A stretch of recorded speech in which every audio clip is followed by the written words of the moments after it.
Bom, pessoal, vamos começar a estudar a regra de 3. E o mais importante quando a gente começa a estudar a regra de 3 é quando a gente vai comparar duas grandezas, saber dizer com certeza se essas grandezas são diretamente ou inversamente proporcionais. Grandezas diretamente proporcionais significa que se uma aumentar, a outra consequentemente também vai aumentar. Ou se uma diminuir, a outra consequentemente também vai diminuir. Já as grandezas inversamente proporcionais são o contrário. Quando uma aumenta, a outra consequentemente vai diminuir. Ou então, quando uma diminui, em consequência, a outra aumenta. Esse exercício número 1 que eu vou resolver para vocês é só para a gente treinar essa questão de comparar duas grandezas se elas são diretamente ou inversamente. Em seguida, no exercício número 2, eu começo a resolver alguns problemas de regra de 3 propriamente dito. Exercício 1. Em cada caso, determine se as relações entre as grandezas é de proporção direta ou inversa. A gente vai dizer se as grandezas são diretamente ou inversamente proporcionais. Questão A. O número de operários trabalhando e a quantidade de peça que eles produzem. Vocês acham que o número de operários trabalhando e o número de peças são grandezas diretamente ou inversamente proporcionais? Ou seja, se o número de operários aumentar, vai aumentar o número de peças que eles produzem? Sim ou não?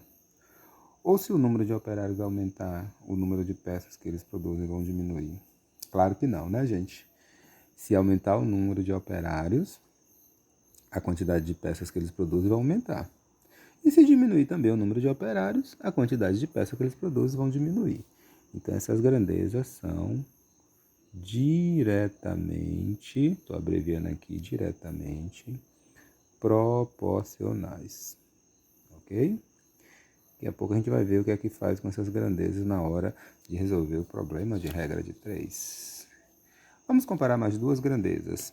O número de predeiros trabalhando e o tempo que levam para construir um muro.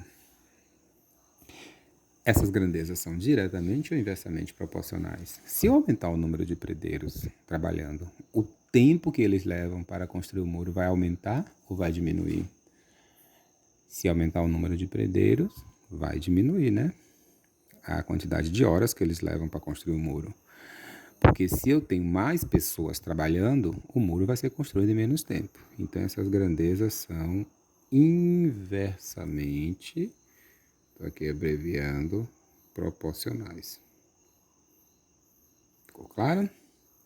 Vamos comparar mais duas grandezas na letra C. Na letra C tem assim, a velocidade de um carro e o tempo que ele leva para fazer um certo percurso. O que é que vocês acham?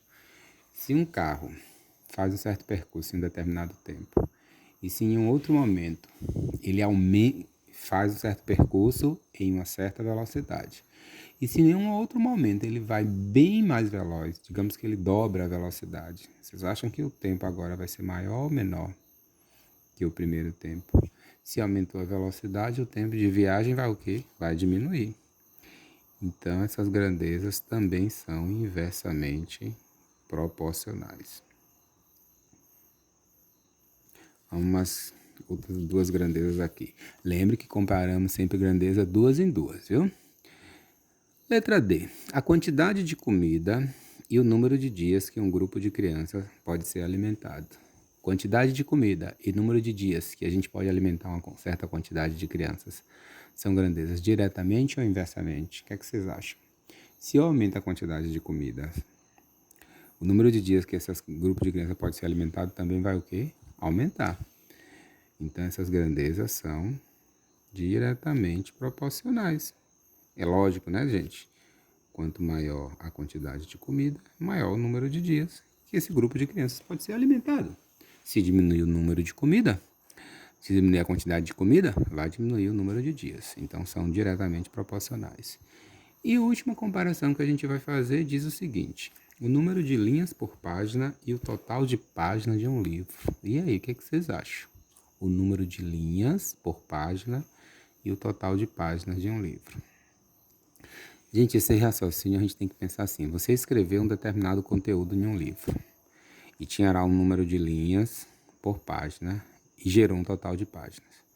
Digamos que você vai reescrever esse livro. Se você aumentar o número de linhas em cada página, para escrever o mesmo conteúdo, você vai precisar de mais páginas ou menos? Aumentei o número de linhas. Eu preciso de menos páginas, né? Porque se eu diminuir o número de linhas, se meu livro agora tiver poucas linhas, eu vou ter que ter mais páginas para escrever o mesmo conteúdo, né? Então, se o número de linhas aumentar, o número de páginas do livro diminui. Então, essas grandezas são inversamente proporcionais. Ok, minha gente?